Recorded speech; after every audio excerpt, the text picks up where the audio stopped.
Assalamualaikum warahmatullahi wabarakatuh. Salam sejahtera buat kita semua. Salam budaya. Baiklah, saya akan memperkenalkan diri. Nama saya Mulyadi, biasa dipanggil Adi. Umur saya 39 tahun.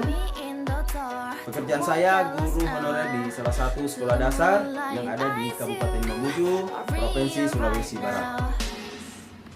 Nah, kali ini saya akan membawakan materi tentang seni media baru. Nah, seni media baru ini ada beberapa poin yang akan saya sampaikan. Di antaranya adalah sebagai berikut. Yang pertama, pengertian seni media baru. Yang kedua, sejarah perkembangan seni media baru. Yang ketiga, tujuan dan manfaat seni media baru.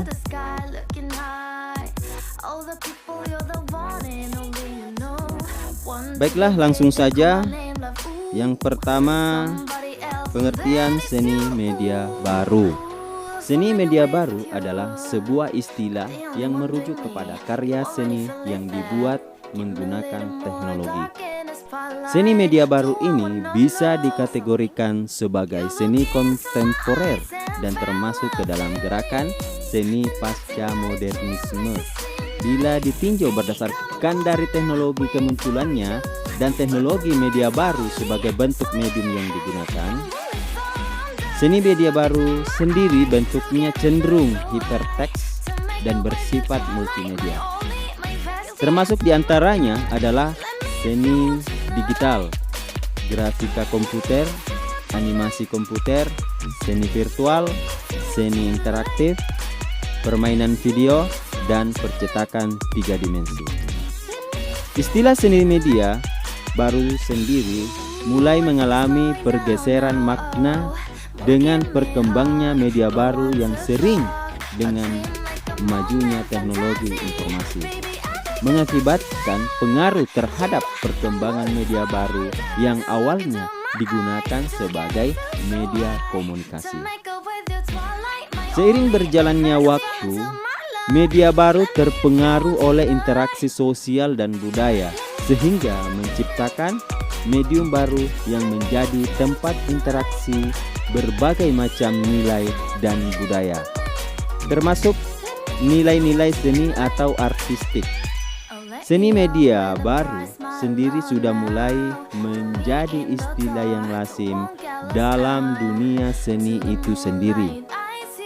Lembaga pendidikan seni pun sudah mengakui bahkan membuka jurusan khusus untuk seni yang menerapkan media baru sebagai mediumnya. Hampir semua seni media baru melibatkan penggunaan komputer sebagai mediumnya. Namun pada dasarnya, seni media baru menggunakan media elektronika digital untuk menyampaikan sebuah karya seni. Selanjutnya, sejarah perkembangan media baru. Dalam perkembangan media komunikasi mengalami beberapa fase perkembangan. Everett M. Rogers merangkum perkembangan tersebut ke dalam 4 era komunikasi. Pertama, era komunikasi tulisan sejak 4000 sebelum Masehi hingga sekarang. Kedua, era komunikasi cetak dari 1456 saat Gutenberg menemukan mesin cetak hingga sekarang. Ketiga, era telekomunikasi dari 1844 hingga sekarang. Dan keempat, era komunikasi interaktif dari 1946 hingga saat ini. Tujuan dan manfaat seni media baru. Tujuan dari media baru adalah untuk mengkonstruksi realitas yang direkayasa oleh sebuah media demi mendapatkan keuntungan secara finansial dari orang-orang yang menggunakan segala komoditi yang ditawarkan oleh media tersebut. Nah, selain itu ada beberapa manfaat yang didapat dari penggunaan media baru. Yang pertama, media baru dapat diibaratkan sebagai sumber informasi, sehingga manfaat ini dapat dirasakan oleh pelajar ataupun mahasiswa. Dengan adanya media baru akan mempermudah mereka dalam mengakses informasi yang akan mereka cari. Selain itu, penggunaan media baru mempermudah mereka dalam mendapatkan e-book atau jurnal online. Yang kedua, media baru sangat membantu seseorang dalam menyelesaikan pekerjaan secara cepat. Dengan adanya media surat elektronik, maka akan mempermudah seseorang dalam bertukar informasi tanpa harus bertatap muka terlebih dahulu. Nah, yang ketiga, kemunculan media baru juga dibarengi dengan kemunculan jejaring sosial yang dapat menghubungkan satu individu dengan individu lainnya. Walaupun mereka tidak berada dalam satu lokasi yang sama. Nah, contohnya Facebook, Twitter, Instagram, dan lain-lain. Yang keempat, media baru dapat digunakan sebagai tempat untuk berbisnis daring. Yang kelima, media baru digunakan untuk mencari pekerjaan.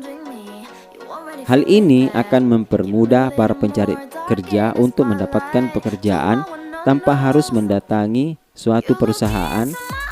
Bahkan sekarang bisa melakukan tes masuk perusahaan secara online. Yang keenam, adanya fitur realitas virtual atau virtual reality membuat seseorang dapat merasakan sesuatu seperti di kenyataan. Seperti misalnya permainan yang menggunakan realitas virtual, maka permainan tersebut akan lebih terasa nyata dibandingkan dengan permainan pada umumnya.